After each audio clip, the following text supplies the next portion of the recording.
Well, good evening. Welcome to another edition of Bedtime Stories with Pastor Michelle.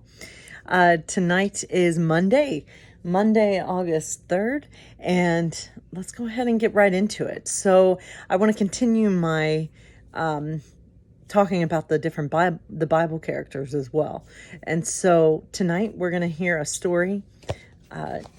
Let's see what our story is about tonight on this August 3rd.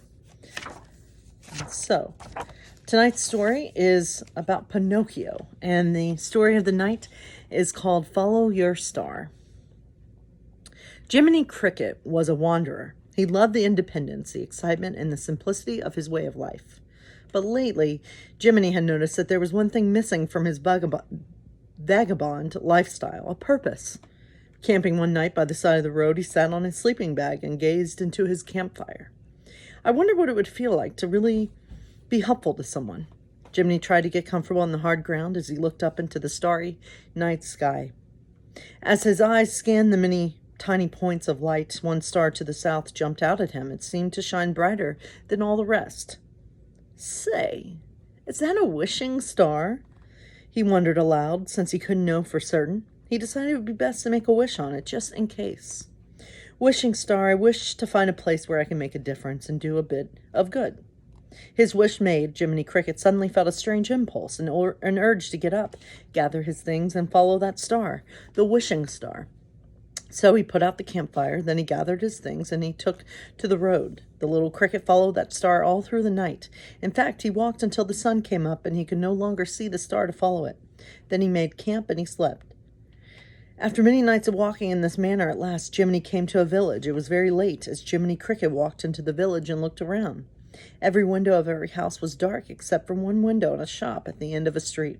So Jiminy hopped over to the window. Peering inside, he saw that it was a wood carver's workshop, dimly lit by the embers of a fire dying in the fireplace. It seemed a warm and pleasant place to stop for the night.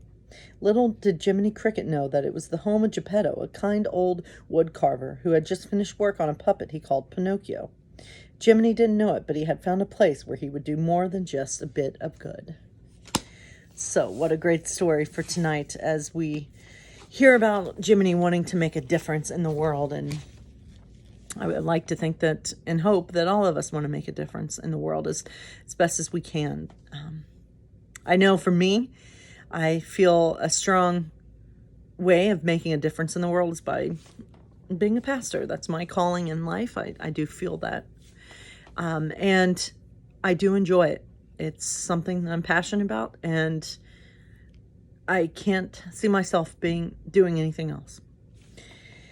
And so this will be shared on David's Facebook page because I want to go through these Bible characters with you. So we're on this journey. So yesterday our Bible character was Adam and Eve, and the first people in the Bible. And so today we're going to be talking about Cain and Abel.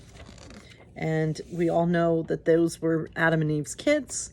So let's hear about Cain and Abel. And so here is a painting by Italian Renaissance artist Titian of Cain and Abel. All right. And we have that familiar phrase, I'm not my brother's keeper. And people can say that sometimes. You hear it on TV shows. Sometimes they'll say that if someone says, where is so-and-so? And they're like, oh, I'm not their keeper. Anyway, so that comes from the Bible, right? So as soon as Adam and Eve's son, Cain, grew up, he followed his father's footsteps and he became a farmer.